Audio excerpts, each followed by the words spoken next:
Good afternoon and welcome to COVID-19 and the Cloud, How Life Off-Prem is Helping Health Systems Fight the Pandemic, a Health System CIO Media Inc. production sponsored by Imprivata. And today our event is produced in collaboration with CHIME. Just a little housekeeping before we get going. My name is Anthony Guerra. I'm the Editor-in-Chief of Health System CIO, and I will be your moderator today. We've got some interactive features today. Questions and comments, you could send them in through the Q&A box as they occur to you, and we'll take them later in the program. We're going to do a little poll later, so we'd like to get your input in that. We look forward to that. And you could download the deck by using the URL on your screen, and it has been sent out in the chat box. Just so you see how we're going to spend our time today, we're going to go about 35 minutes or so with our panel discussion featuring John Kravitz, CIO at Geisinger Health System, Aaron Miri, CIO at Dell Medical School and UT Health, Austin, and Wes Wright, CTO with Imprivata. So lots to talk about, and we're going to jump right in without any further delay. John, let's start with you. Can you give me an overview of your organization and your role? Certainly. So my role is Chief Information Officer for the health system and for the health plan. We've got an integrated delivery network at Geisinger consisting of 13 hospitals, 11 hospital campuses, 261 clinics, about 3,300 providers. And we also have a health plan as part of that integrated delivery network with about 560,000 members. And 56,000 contracted providers and facilities outside of Geisinger Health System. We do have a medical school as well with about 400 medical students. And so that is primarily our organization. So we're about an $8 billion revenue a year organization, and that kind of gives the background of Geisinger. So. All right, very good, John. Thank you. Aaron?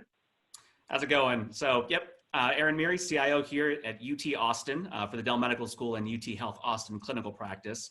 The clinical practice here in the medical school is about 5 years old, a little over 5 years old, but growing rapidly. And you know, it always amazed me that UT Austin never really had being the flagship, really never had a medical school, and now we do, and it's anchored beautifully here in Austin.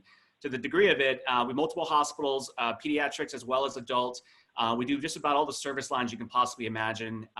Most of my physicians also travel and practice at other facilities here in Austin as well. As you can imagine, UT Austin's very proud of its research. I'm also over the research divisions where we're doing a bunch of things, especially as related to COVID-19. One of the things that we have here at UT Austin is also an on-premise supercomputer, right, with the Texas Advanced Computing Center, which already has been helping to fight the COVID-19 outbreak by modeling and looking at some of the RNA and DNA strands of how we can get in front of this thing. Also to the degree of it, you know, UT Austin is world renowned for a number of things. One of those also being the other schools on campus from either the Macomb School of Business, the Engineering School, or whatever else. And it's been amazing harnessing the power of them to help fight this and doing some of the innovative work that we're doing to fight against this. So it's UT Austin, it's what it is. You know, hook 'em horns. Very good, thank you, Aaron. Wes? Hey, good morning, folks. Wes Wright, I'm the Chief Technology Officer at Imprivata. Hopefully most of y'all know who Imprivata is. We're kind of known as the badge tap company, but we've grown into a lot more than that.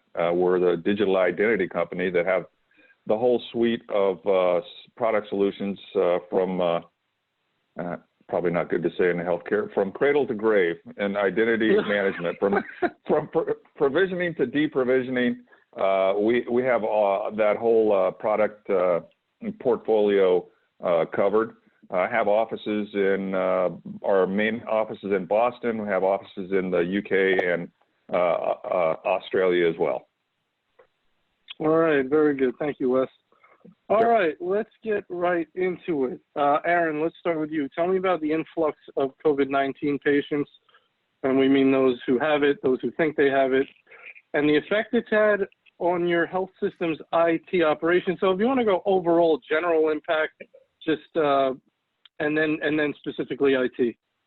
Yeah, so if you look at it, I think everybody's going through the same challenges, right? Which is how bad is a problem? So qualifying and quantifying the problem, getting in front of testing, getting in front of materials, PPE, whatnot.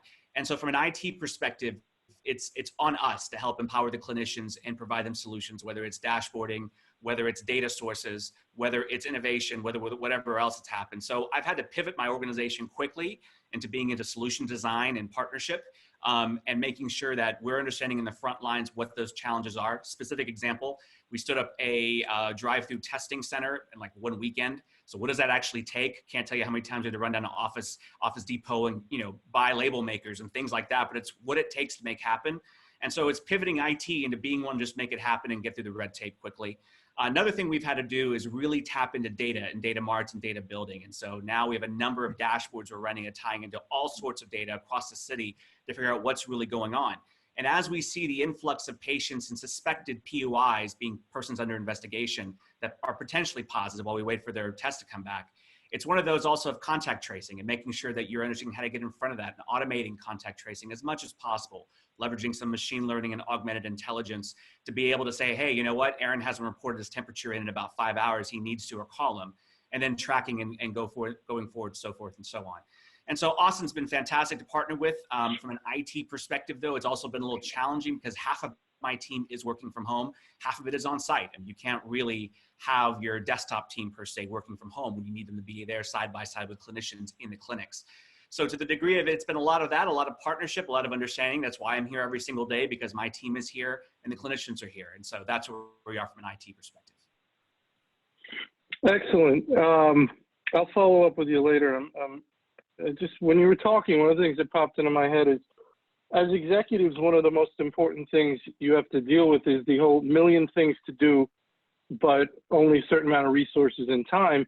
Actually, I want to follow up with you now. What the heck? I'm in charge, right? So when you have, that becomes even more acute and focused now. You have a million things you could do with your time, finite amount of resources. You've probably always had a process. Usually it's the governance process that's going to help you at a big picture level, but that's concentrated now. You don't have time to put this through committees and everything. So as a CIO, as an executive, how are you deciding what's the next thing to do? Yeah, so I think everybody on this panel has excellent relationships with their executives and their C-suite. And it's really what you're doing is I'm leaning on the command team, right, which consists of our chief clinical officer, our dean and CEO, our chief business officer, who's our chief operations officer, and a few key leaders. And we're in constant communication so that as I'm making decisions on the fly, saying, yep, go, no go, whatever, I'm sanity checking with folks going, hey, this is what I'm seeing. Are you feeling different? And so, you don't have time to go through governance. You don't have time to say, oh, what's the risk here? What's the worry here? You just have to make things happen and solution design. I mean, we started an app to do contact tracing and home monitoring in 7 days, right? So that does not happen in software design, but it just had to happen. So it's like, what do you need? What do the epidemiologists need? What do our clinicians need? Bake it in, go, right? Turn it on and roll. Because if you wait, you're really going to cost some lives. So that's how we're looking at it. And I think this is where that whole experience thing comes in. I mean, you've done this long enough. We've all done this long enough to where you kind of know what's the right logical thing to do next. Sure, you take the clinical input, but you like Aaron says, sometimes you just don't have enough time to check and double check, and you just got to go with the gut. And that's when people look for experience, that's what they're looking for. That's precisely it. Wes, I would agree with those. Go ahead, John, go ahead. Wes, because I think a lot of this becomes instinctual and you're thinking ahead as an IT organization. So you're trying to anticipate the next steps of what the clinicians will need. And, we try to get out ahead, like the screening tents, the treatment tents, they're all outfitted like a MASH unit. I mean, this is commonplace. And we've got them on every campus, every location. And it's just trying to get ahead of it. And, they were stunned at our organization where the clinicians are going to ask for stuff. They turned around, they were in the tent. The whole network was built out in the tent. And it was ready to go with printers and everything you can imagine. And even using, iPads and things like that so they can communicate effectively back to the registration people because they're still doing multiple functions. And we need to be creative. We need to be innovative in how we approach that. And I think it's years of experience that come into play. The gray hair does have an impact on this, right? You get through this over the years. And so, I think that's important, Aaron's point and Wes's point. The other thing is that, well, John, leaning go on ahead, the Aaron. vendors, right? So leaning on the vendor community has been very, very important also, right? Yes. So your key partnerships, your EMR, all those sorts of things. Yeah, I don't want to discount that. That's critical. And so a lot of times people forget that and say, who's out there? Who can I partner with? That's just key. So that's another key point for everybody listening. Yeah, it's very interesting. I actually had the thought the other night that this would be a terrible time to be either starting in a new position at a new health system or a new CIO, like a newly mint, your first CIO role. You guys mentioned it a few times in your answer, the gray hair, the experience. You go with your instincts because you have them. But I mean, this must be a tough time to be sort of whatever, new in any way. John, you have any thoughts on that? Yeah, any advice? actually, I would say this, Anthony, on that, I'm very, very strong involved in CHIME, chairman of the board for CHIME this year. And we have a lot of resources available to our CIO colleagues. And oftentimes they're reaching out to us either in group messaging or group emails or whatever else, and we're exchanging information. And I think it's really helpful for them because it's their first time exposure to something like this in many cases. And they're not really certain what the next steps are and what they should be doing. So they're bouncing ideas off of us. And there's a number of us that are part of this. It's not just the CHIME board, or it's a group of CIOs that really care and want to share their knowledge with other colleagues. And I think it's important. And I think it's helping them considerably, grow through this process. They will get their battle scars quickly. They'll learn from this, and they'll be able to be flexible moving forward and still proactive in their approach moving forward. Yeah, John's exactly right. So I'm also on the CHIME faculty, right? I help teach the CIO boot camps. And it's amazing how many of the classes have been reaching out to us as instructors saying, hey, how do you do this? Or what do you do? And these are directors or people that just became CIOs, and they don't have their teeth cut, but they have the, curiosity, and they have the passion and desire. And I always tell people, I can't teach you passion. You either love this or you hate it. There is no middle ground to it, right? You become a healthcare CIO, either you completely lose your hair and go gray and you love it, or you really, really regret your decisions in life. And so these groups that are coming through love it. They're hungry for it. They just need knowledge and need experience. And so for those of us who went through Ebola, who went through H1N1, who went through all those things, we have those experiences to share with them. And then also exactly to what John's saying, a lot of times you find yourself on group threads with about 30 or 40 other CIOs just sharing information. We're going through 3D designs here of how to print up N95. So I'm readily sharing that information, what we're learning, whether it's data, whether it's what are we seeing on our daily census of who's coming in. That's key. CHIME and the CIO community is really a small family, and you're really not that far separated from each other in this whole thing. Yeah. Wes, any thoughts there? Yeah. It's a real phone a friend kind of time for anybody who's out there new. It's hopefully that they've been with somebody as they've been moving up the ranks or moved into the area. I'll make the offer. I'm not as busy right now, not being on the health delivery organization side for this little stint in my life. So I'm not that busy right now. So if anybody wants to reach out and get some of the gray hair knowledge that I've accumulated over the years, feel free to email at wes@imprivata.com. I'm more than happy to help. And that's the cool thing about CHIME is that I'm saying that, Aaron's saying that, and 90% of the members that are in CHIME would tell you the exact same thing. So that's one of the coolest things about healthcare, and especially healthcare IT, is we don't really compete against each other necessarily. We're all in the same game together, and we're all trying to help each other get better at what we're doing. Yeah, I mean, funny. And I guess even go ahead, Aaron. When you were at Seattle Children's, and I was at Dallas Children's. I remember that VDI project we were trying to get going for the ED for mobile devices. I called you up. I was like, hey man, what are you doing there at Seattle? And we exchanged information, and boom, we both launched initiatives within 2 weeks of each other, just based on what we learned. That would have taken 2 months had we just tried to figure it out. And so that's the power of this, right? Not even in crises, just in general. As you're trying to move through, lean on each other, right? Just ask questions, go forward. Absolutely. Aaron, I thought you said what Wes told you didn't make sense at that time. that was in retrospect. I was like, we could have done it better, but that's okay. He shared it. That didn't work at all. It didn't make any sense. God love it. All right, very good. Let's move on to our next question. Let's get a little, John, I want a little more from you, maybe a fuller answer, if you wouldn't mind, on the things you're doing holistically. You know, you can give me a top three, but just your thoughts there.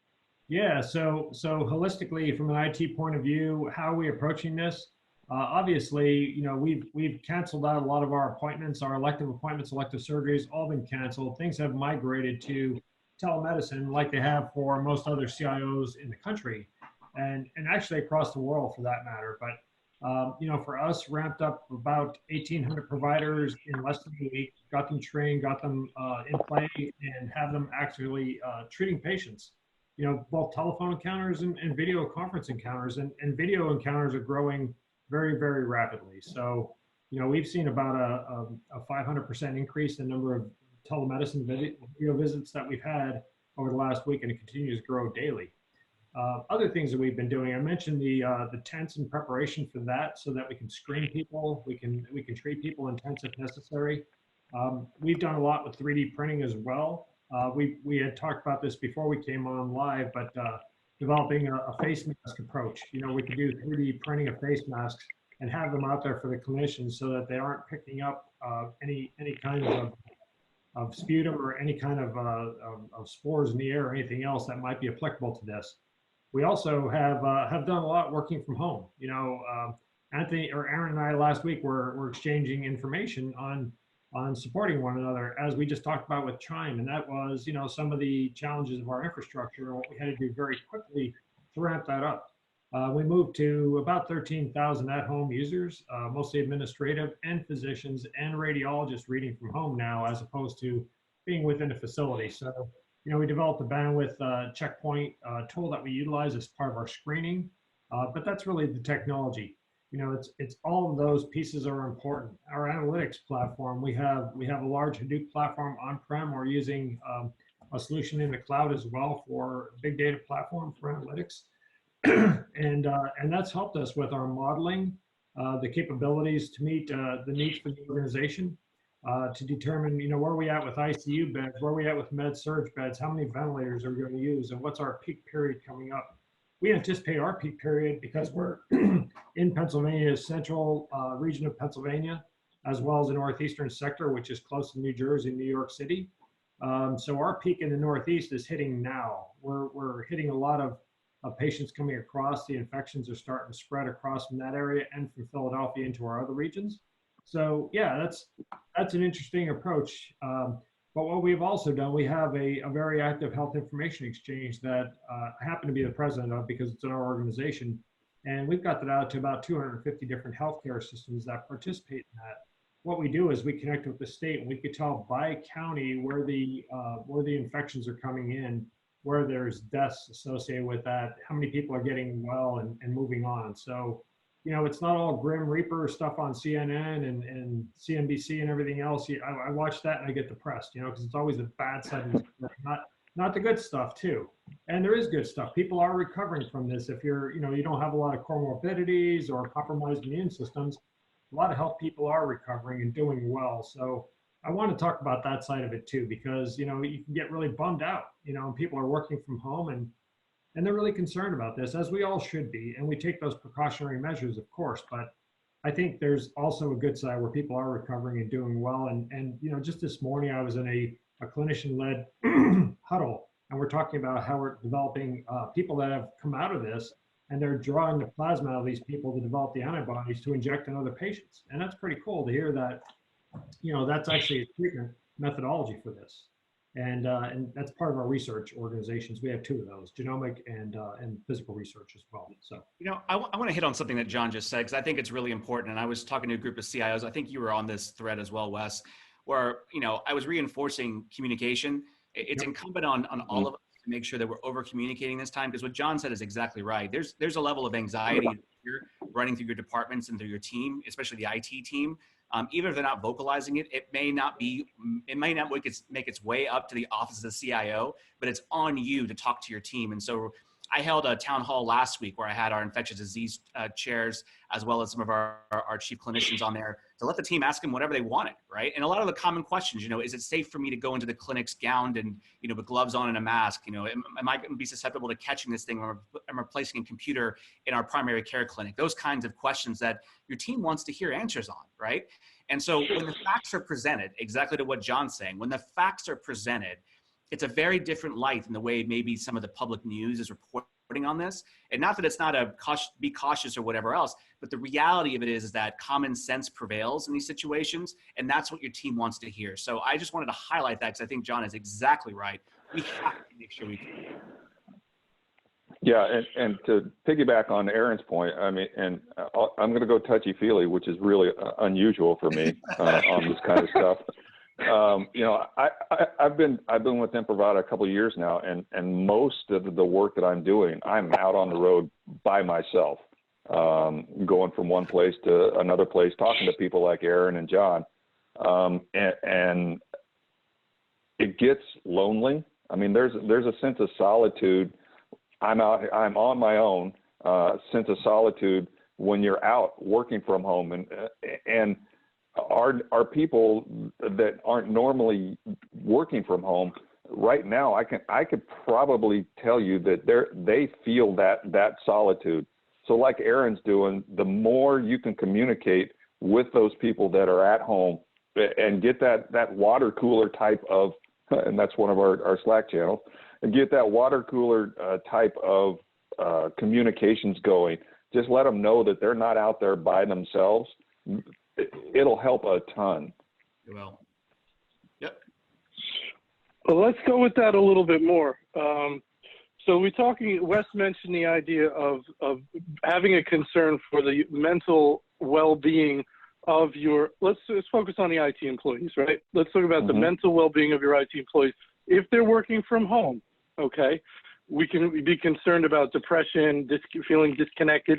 Also, let's not forget, they might have their kids home with them, maybe young kids that need essentially their parents sitting there with them, helping them do their schoolwork. I'm going through that right now. So that can interrupt your workflow. You've got them working from home. They're quote unquote working from home, but for a few hours, their child needs them right there. And that's unavoidable. I'll tell you that right now. So that's one issue. So you can touch on that a little more, but I also want you to address the idea of asking an employee to take on risk, because that's what you're doing. When you identify people, you need them to come in, you need them to go to this clinic, that clinic, you need them to do whatever you need them to do. If they have to take on a risk there, you have some kind of responsibility to explain that, to define the risk, and to explain why it's necessary, and to have a conversation.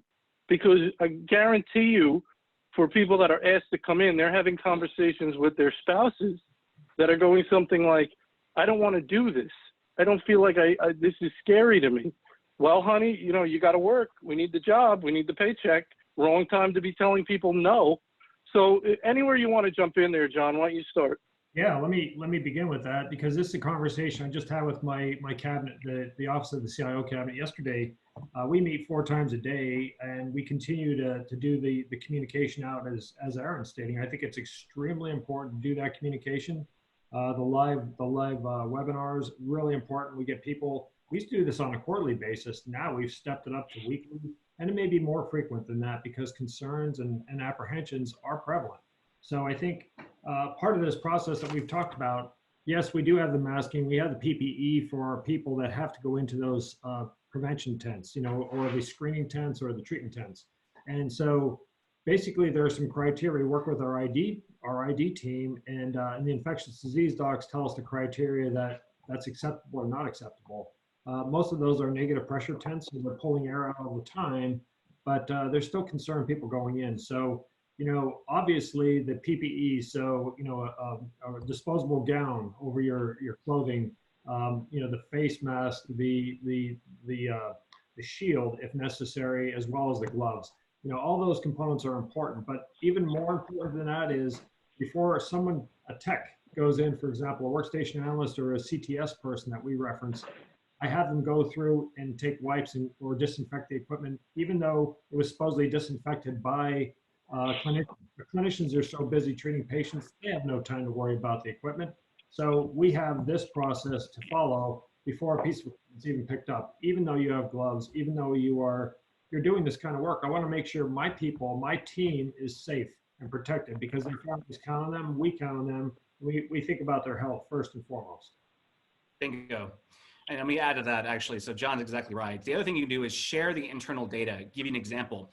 Our ID team is constantly doing random samples of the healthcare workers, right? Being that we're doing actual tests, COVID-19 tests on people that don't have any symptoms at all, and they're doing them in groups of 100. And so every week or so, you have 100 randomized trials going on, and we're sharing those results. We've had no positives on the healthcare workers, and it's not that people aren't asymptomatic and are positive, they just don't have the disease. So if you're sharing that kind of data out with the organization and saying, look, we're tracking folks internally, we're sampling healthcare workers, here's the data of what's going on. The other thing you gotta do is connect your IT team to the work that's going on in the front lines, right? Mm-hmm. Whether it's, again, IT projects, whether it's other challenges that are going on, how do they connect to the larger mission and they don't feel disconnected, particularly for the people that are on site. It's very important. Agree. Aaron, have you, go ahead, John. Go ahead. No, I think Aaron's points are spot on. That's exactly the way we're approaching it. It's the data, it's the information, it's how you're sharing that information with your employees.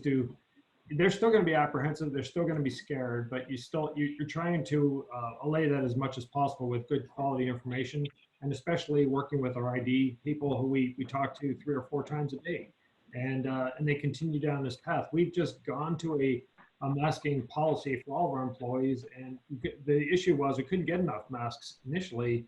Level 3 masks. It's not the N95s because they're not there with the infected patients directly, but they could be, close proximity to those patients. So we've just done that, but we listen to the guidance of our ID team. They're very good at this. They do a lot of research, and they're communicating with people all over the country and all over the world, and how they're approaching this and how they've had success. Especially the CDC and the World Health Organization as well. You're right. And get your team involved in the fun projects. We were mentioning 3D printing. We have 3D face mask projects going on right this minute, right? To be able to replace and augment the N95 population, which we know those masks are going to dry up here at some degree or another here in Texas. So get them involved. Get them involved in print. Get them involved with, coming up with a application to do contact tracing. Get them involved with building new dashboards. Getting them involved beyond just the normal day-to-day rigor. That's where people want to feel connected. They're making a difference and getting in front of the apex versus being behind it. The other thing you can do is either daily or at least weekly summaries of here are all the things going on that we're working on, that we're helping with, right? And giving them and sharing the kudos from the organization, sharing if a clinician says, man, you really saved the day. Thank you for doing X, Y, and Z. Share that with everybody. Give a public praise and a pat on the back. That's how you get your team to buy in. The last thing I would say is, as a leader, it's incumbent on us to be there as much as possible. I've been here every day. I'm at the point to walk the floors, walk it with my team, talk to them, alleviate any concerns in person, say, hey, how's it going? What are you thinking about? How's your wife? How's your kids? And just have a conversation. If they see you out there, then they know, okay, clearly you believe in it personally that we're good to go because you're here. And it's like, that's right. I believe in our clinicians and I believe in our ID team. Hey, Anthony, we later at the end of the thing, we have ask a peer a question, and I'd like to use my ask a peer a question right now. You know what? That's how we roll, Wes. Look, I'm even going to get the slide right up. See? Yep. And that is, what about, both Aaron and John, do you guys ask for volunteers to do this? I mean, or is it just, hey, you're assigned to do this, I'm expecting you're going to do this, or do you say, hey, look, I need somebody to go into the hospitals and do X, Y, and Z. Do I have any volunteers? So for us, it's been both, right? So for some folks, it's kind of your role. It's known that you're going to be doing X, Y, and Z, and it's sort of reassurance. For folks say that we have a rotating schedule of all the teams, so there's a presence here of like our applications team, our development team, whatever else. Those are on volunteer basis. Who would like to be on site? What works for your schedule? What works for your time? So for us, we found a balance by doing both and then offering flexibility, right? So knowing that, hey, you're not physically sitting here in your seat 8 to 5. As Anthony was saying, you probably have kids at home. So what works for you when that deliverable can be turned around, when that dashboard can be turned around. You know, understanding that whole dynamic is critical. And those relationships, now is a time where you see who the managers are that have relationships with their staff and who don't. Mm-hmm. Yeah, I would agree with that. Wes, what Aaron's comments are spot on. I think, you know, our people have been, it is a combination of both people that are assigned to those duties and people that volunteer for those duties as well. And I think the management level personnel, the directors that work with them closely, are really important because they have that solid relationship and they can talk with those people. And they do talk with them daily, multiple times a day, to listen to their concerns, to share the data again, to continue to work through this process. And we try as much as possible not to go into those infected rooms or using technology where we can. Mm-hmm. We're doing the same thing for our nurses. You know, we're trying to, because of the PPEs and having to keep burning through them if you keep going back into an ICU room, you know, we minimize that as much as possible. The other thing we've been doing is getting iPads and being there for the family members to be able to contact patients in a room. And that iPad will stay in the room until that patient discharges, you know, whatever way they discharge. So we'll keep that there, and then they'll go through a complete sterilization process and be reused for someone else. But we also have used telemedicine carts, you know, workstations on wheels with cameras and stuff, and position those in the rooms. So the nurses could go out and they're in the hallway. They could see that information for the vitals and everything else. They don't keep running in, gowning up, gowning down. And so, you know, that's important, I think. Those types of use for simple things like technology, and this is easy technology to make this work, right, Aaron? Yeah. It's not rocket science. It's not rocket science, just do it. The other thing, I think, Wes, your question was spot on. The other thing is that for folks that do volunteer, they're still going to get concerned. They're still going to have anxiety. I'll give you a specific example. One of my star data analysts, a young lady with young kids at home, you know, she had volunteered to be on site, and she expressed to her manager that she was still very anxious about what she could be taking home to her kids. And so I told her manager, I said, make sure that she's not rotated on site anymore. And I'm going to personally reach out to her. I called her. I said, hey, I heard you had these concerns. They're completely valid. I understand where you're coming from. I hear you. I want you to know we've taken care of it. I want you to know I'm here for you personally. You know, and she's like 7 or 6 layers removed from me. But she's like, wow, you heard about this? I'm like, absolutely, right? You're important. That message resounds with your staff. They understand that, wow, I can be free to talk about my feelings, and leadership hears me. You have to make those connections.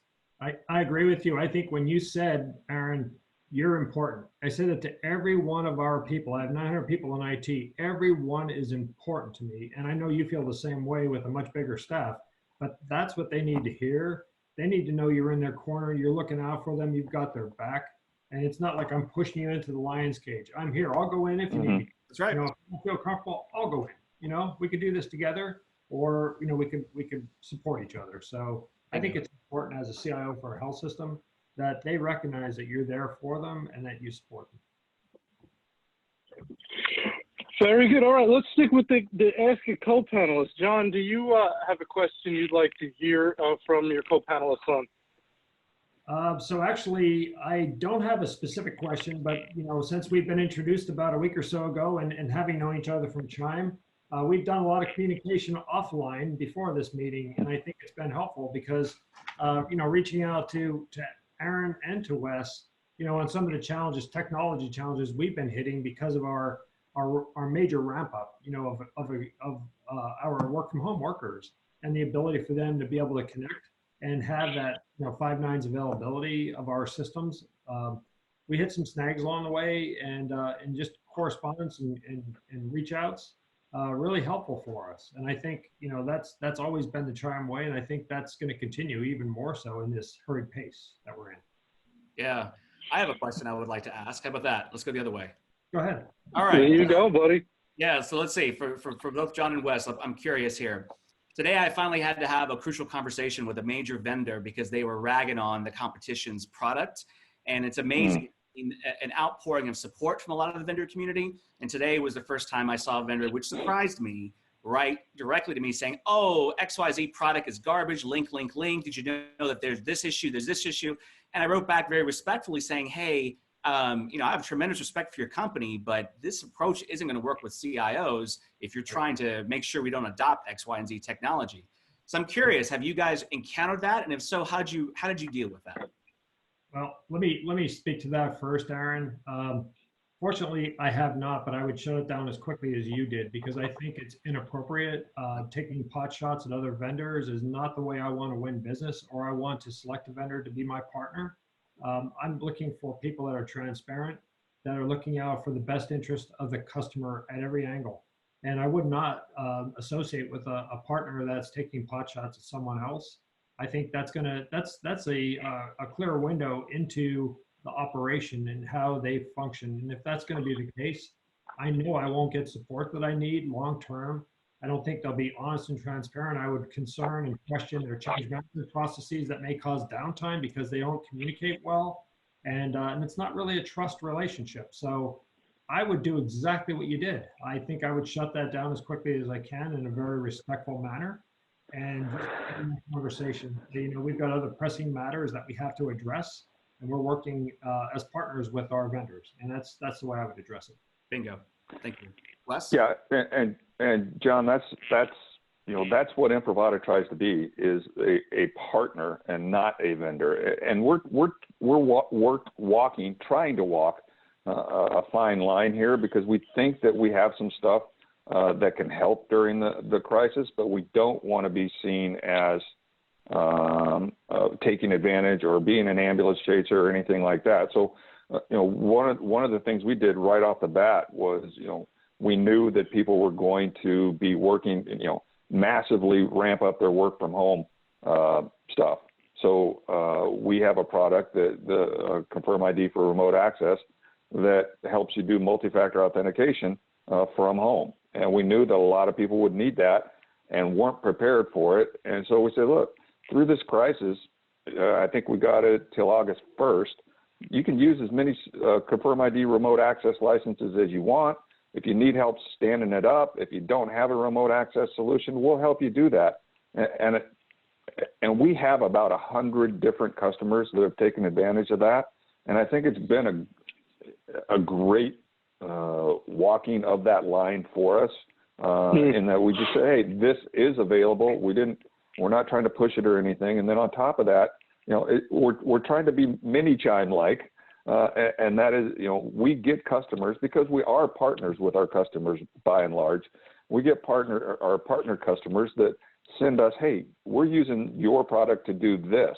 We're using it to do this. And so on our webpage, we've got these use cases that we didn't come up with, but like Yale, New Haven, and Rochester and stuff like that have come up with, that we tell our customers, our partners out there, hey, here's some use cases people are using the technology this way.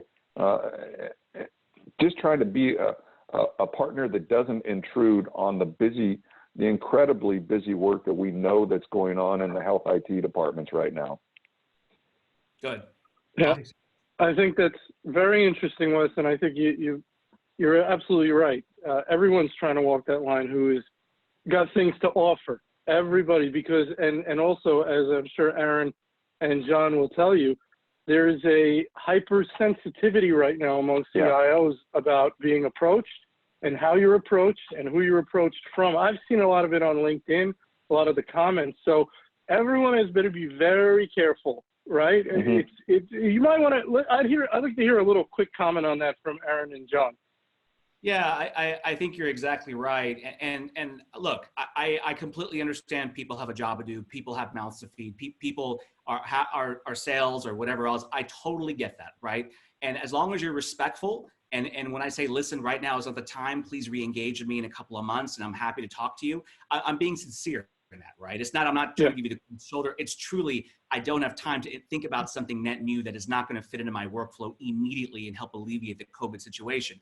But for folks who do, like the example I just gave you, this email blast of trashing the competitor, man, that's just not the approach, because I'm going to remember that in 6 months. And when I really am considering something and I'm looking at your solution, I'm going to remember this conversation and say, you know what, I'm just going to go a different direction, because John's exactly right. If you today don't have the wherewithal and situational awareness to understand approach, where are you going to be 6 months from now when I'm looking at something and really having my best interest at heart? So Aaron, that's never the right approach, but especially not now, correct? That's right.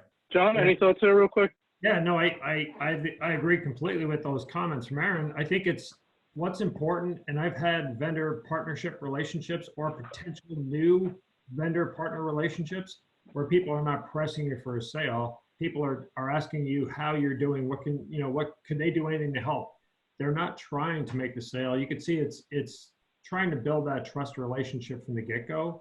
Mm-hmm. And I've seen that with a lot of different partners that we use. We ultimately end up working with those partners and engaging those vendor relationships. But with the name, Geisinger's name has been out there for a long time, and this has a stigmatism associated with it. If a vendor feels that if they get associated with Geisinger, they've got they're trusted and they're an organization that can move forward. But to Aaron's point, we will not work with somebody that is doing taking shots at people or doing anything that would be inappropriate, because we always feel this has got to be a long-term relationship with us, and you're going to support us, and you're going to be there for the rough times and the good times. And that's what's really important to us. It's typically, unless it's in one of our innovation areas where we flip out vendors because we do POCs with them and we don't necessarily lock into a contract period until we know how the application is going to work and will it meet our needs.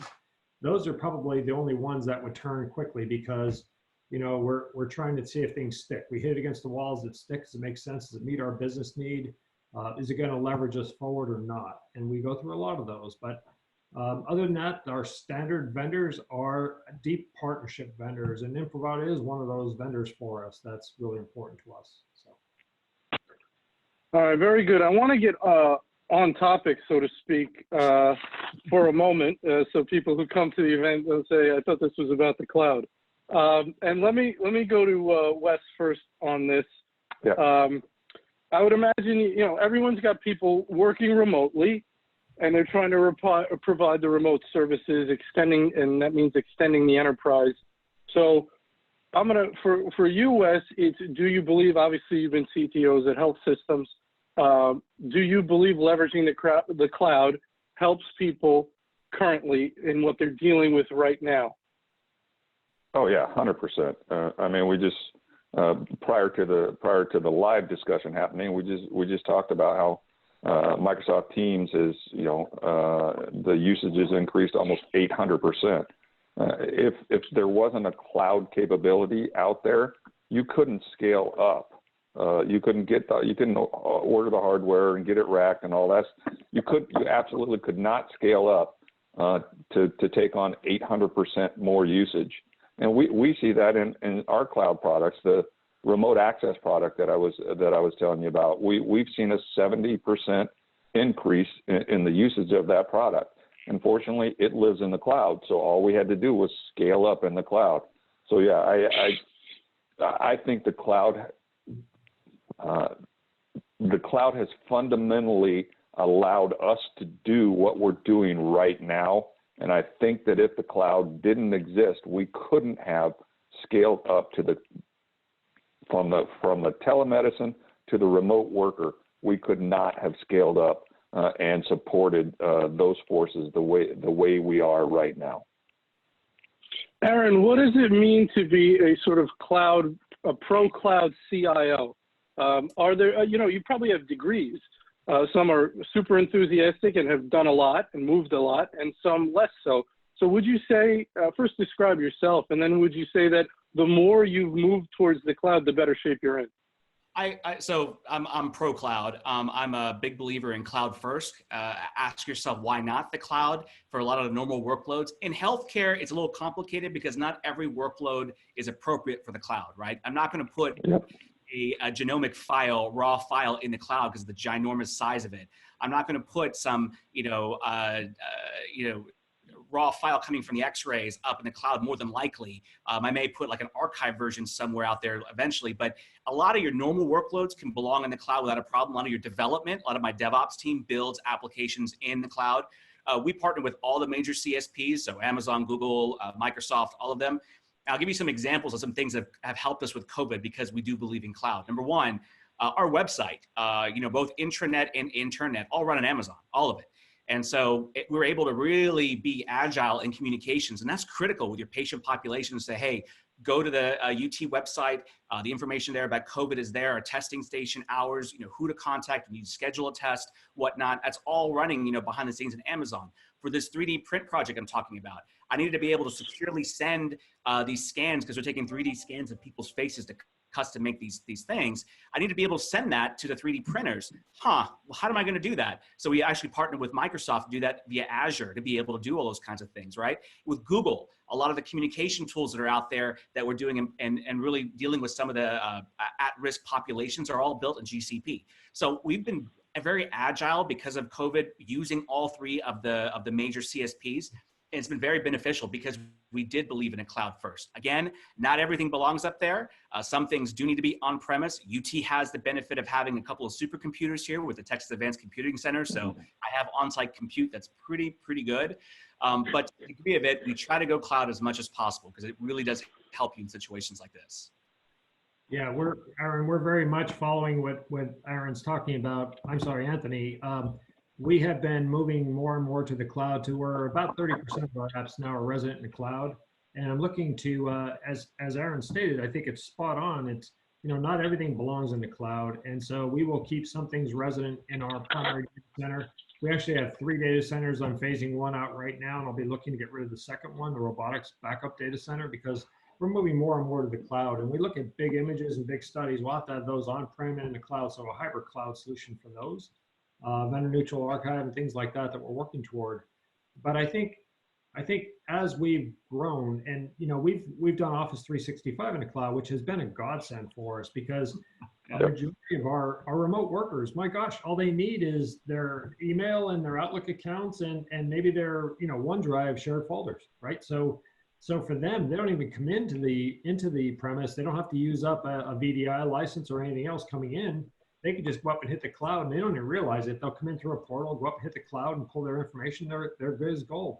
And so for us, that's been fantastic. And I see more and more of that, as Aaron has stated, that it's really the direction that we need to go. For us, the challenge is deciphering now, because we've just done a cloud assessment, so we can pick vendors, whether it's AWS or Azure or Google Cloud or Rackspace or whatever we decide to go with. We're looking at this and saying, okay, we know there's a cost to do it. We know the cost is high. It'll cost us money the first 2 or 3 years, and then we'll start getting a payback for that. But the availability in times like this are really, really important. And I wish that I wish I was 3 years ahead, of where I am now. A lot more comfortable. So. Right. All right. Very good. We're going to launch our poll. And I'd like to encourage everyone to vote, including our panelists. 3 questions here, which you see. Cost savings should not, and I think John just alluded to this, should not be the primary driver for moving to the cloud, because that wouldn't make sense. Security is always going to be better with a large cloud provider. And separating, this is my personal favorite, separating from a major cloud relationship with a vendor is likely excruciating, which would mean we don't want to get in lightly. We want to get in thinking about it, as John mentioned, and Aaron want to have nice partners that don't talk bad about each other, because that could be a sign of bad things to come. So if you want to answer that poll, I'm going to get to, we have 2 audience questions, both from our good friend and CIO celebrity Chuck Christian, who I'm sure everybody loves, right? Yeah. First question, what virtual visit platforms are you using? Aaron? Yeah, so we went whole hog with Zoom, and the UT system has a fantastic homegrown system that's been around for a while, right? So we do a lot of traditional telemedicine with clinics out in Odessa, Texas, which is far west Texas, and others, but we needed to scale quickly. And so we kind of took a Hail Mary on this and said, let's just roll out Zoom very quickly. The transition to working from home was rapid here for Texas, and it's been tremendously stable, and it's been a physician and patient satisfier. And so we're starting to settle heavily on Zoom. We also do some WebEx as well, because that's been around for a while with us, but Zoom has been the predominant winner. Yeah, and at Geisinger, I would say because of our integration, we've used InTouch integrating into our Epic platform very closely. But we also have been going to Teladoc since Teladoc bought InTouch and moving that direction. We did have some scalability issues, but I think those have been resolved. I think any vendor going through this in the cloud, unless they've worked with AWS or anybody that can take them down that path, and they truly are scalable, we've hit some of those bumps in the road, but they seem to be stabilizing. As we talked about right before this call, Zoom is not out of the question for me. You know, long term, if we do have challenges, so we'll look at all that. All right, very good. Next question from Mr. Christian. Are you rotating your technical staff in and out of the facilities on a regular basis? John? Yes, we do. We do rotate them, and for the most part, Chuck, we look to have volunteers, but it's not all volunteers. So if we need to, we will have people designated for those areas.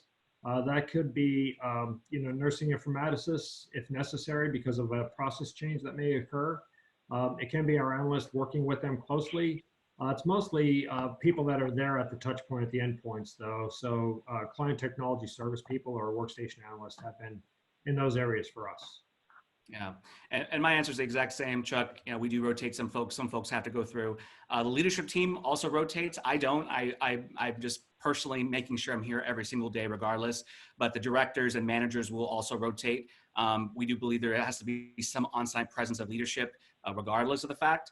But to the degree of it, it's been a rotation battle, which folks appreciate, I think. We publish that schedule, by the way, on the intranet page for IT, so everybody can see named who is physically on site. There's for a whole host of reasons for that, as well as we also, I call them bat phones, but they're like cell phones running on the FirstNet network for AT&T that are the provider-specific network. Where we can get a hold of folks, so that if you're out there or you see something or you need to, you know, quickly reach out and phone a friend, you can. Hey, I've got a follow-up, Anthony, on that. Yes, sir. Just a curiosity thing. I've talked to several of my provider friends, and they're changing shifts to either a seven day on off or a 14-day on off. And I think I would assume that's probably to meet the you're all clear COVID stuff. So if you have somebody go down on a shift, have you guys adjusted shifts that way as well? We just did that with our clinical staff here. And so I'm adjusting the IT schedule starting next week to match that. And to be clear, it's not 7 on, 7 off. It's 7 physically present, 7 remotely working. And for that exact incubation period, you will know by end of the week if you get exposed. It gives you enough time to start being symptomatic, and we can handle that so you don't at risk. You could infect the rest of the healthcare population when you're back on site. And so a lot of people were confused, like, wow, I get a week vacation for working 7 days. You're here in person 7 days, and then you're remotely doing stuff for 7 days. Yeah, we're very much the same as what Aaron's talking about. We're mostly concerned about having people ready to go in when people do get sick. So same process. We have a lot of our people working from home. We do rotate in and out. I'm back and forth. My staff wants me to work from home because they're concerned about me being sick, but Aaron, I'm with you. I think the presence out there, your face is there, people see you, they respect that. I think that's so important to get there. And I get to different campuses to do the same thing. So I think that's important that we do that, and I'll continue to do that and probably step up the pace now because, seeing what other CIOs are doing is always helpful. And I think, you learn from others. We always learn from others in this field. And the more we can do that we are effectuating positive change is really, really important from my perspective. So. All right, we're going to play a fun game now, which I am calling Guess with Wes. Okay, you ready for this? Great. This is just came up with this. So this is in regards to the polls. So we ended the poll. So guess with Wes. Now, Wes, cost savings should not be the primer for moving to the cloud. What do you think the results of that poll are? I think that's a resounding agree. Give me a percentage. I'd say in the high 80s. It's 90% agree. Look at you. That is fantastic. That is incredible. Wes well took done. the poll by himself. All right. He knows that. That's right. I stacked it. I voted many times. Next one, Wes. Security is always going to be better with a large cloud provider. Give me a percentage and a breakdown. This one's tricky because you have always in there, which I always hate to use always in a sentence. So I think that this one's actually going to be pretty low, probably in the 30 to 40s because of that always. So 30 to 40% agree, you're saying? Correct. You're amazing. It's 38% agree. Wow. This is uncanny. This is unbelievable. Like a CTO or something. He must have a clue. I think he's This is unbelievable. This is not a setup. This was not a I have setup. a high EQ. I just have a high EQ, Anthony. Let's That's see if what he it can is. nail the last one. Can he nail the last one? Oh, Separating that's from going to be like major... 95% agree. That one's Well, that's the easy. Let's see. All right, so you're going 95% agree on that? Are you sure? Yes. Yes. Final All right, answer. that is only... See, this is so. We'll call you 2 for 3. Although you're correct, it's only 62% agree. So they don't think it's as bad as maybe we think it's going to be. Yeah. Okay. Well, good. All right. Optimistic little dudes. Look at that. All right, listen, we're almost out of time. I want to give everybody a chance for a final thought. We talked about a lot today. We had the COVID-focused stuff, managing staff, dealing with sort of mental health issues, making people comfortable to come in, reaching out to people, making sure everyone knows that their contribution matters. We talked about some of the cloud stuff, some of the more technical stuff. So whatever your parting words you want to leave for the audience today. Aaron, I'm going to let you go first. Okay. So for everybody listening and everybody watching, even on recording, I want to say this specifically about COVID, which is that the situation it is something that we have to work through and manage, but we will get to the other side. It is all of us all in this together. Infrastructure, technology, applications, every one of the teams working side by side in complete harmony with the clinicians is what it's going to take. What you're seeing on the news and others is terrible, terrible situations in New York City, but we can learn from that. We can learn from what's going on in Boston right now. We can learn from what's going on across the country and prepare where you are locally. It is up to all of us, though, to be inquisitive, be passionate, and be together on this. If any one of us does not pull our weight, the cities that we're supporting will suffer. And so know that everybody in the city, in the towns, are counting on us. They're counting on you as technology leaders. If you're vendors, the hospitals you're supporting are counting on you to step up and help out. If there's a shortage of devices, if there's a shortage of materials, let us know, work with us to find alternatives. That's what we're leaning on you for. We can't do all things for all people, but we can do things that we do really well in these times. So I encourage all of you to please work together, and we'll make it to the other side. Well, that's very inspirational. John, can you go next, please? I would echo many of what Aaron's comments were. I think unison is the key. IT infrastructure, analytics, everything that we need to do to provide information to our clinicians, provide those resources to them. And I agree, the vendors that are the true partners are going to be the ones that survive and flourish when we get to the other side of this. We don't know what the other side's going to be or what that time frame is yet. But I think, over the next 2 to 4 to 6 weeks, we should see us, hitting the peak. At least that's what we're anticipating. We're trying to model that to determine where the peak really is. We don't know where it is right now. We're estimating and trying to get those resources. But I think, as Aaron stated, just seeing the naval hospital ship coming in New York Harbor and then another one coming out the West Coast to San Diego. I mean, just seeing those kinds of scenarios it's real. It's a real problem, a real challenge, but we got to stay cool. We got to stay focused. We got to keep driving forward and getting positive results. And I think we're seeing that, but it's not a sprint, it's a marathon, because we don't know how long this marathon is going to last. And that's part of the reason why, we do have people working from home, not everybody there in the office, so we don't spread this thing. And we have, we have replacement workers, if you will, off the bench that we could settle in, do an effective job because they're already in tune, they're in check, they know what's happening, and we just need to keep doing this. We need to keep the fight up. It's a challenge, and people working from home, it's not always a picnic for them. People think it is. It's not fun. No. It's not, Let me tell you. Yeah. I enjoy it. I would much rather be walking around, talking to people, getting things done, understanding what the need is and addressing that need promptly. And that's just what we do as CIOs. And I think it's important that we continue to do that. So I appreciate the time and the platform for us to share our thoughts. So thank you, Aaron. And thanks thank you, guys. Wes, final thought? Yeah, of course, both what Aaron and John said are very inspiring. Above all, to me, now is not a time for hubris. I mean, it's a time to swallow your pride. If you don't know about something. I mean, John's the organization that John's running, CHIME, we have so much experience in that organization. Pick up a phone, call somebody, and ask. This is not a time to have any kind of ego in the game. It's all about other people, not about you. First. Second, wash your filthy hands. And third, stop touching your face, damn it. It's hard. That can be very difficult. Well, yes, well done.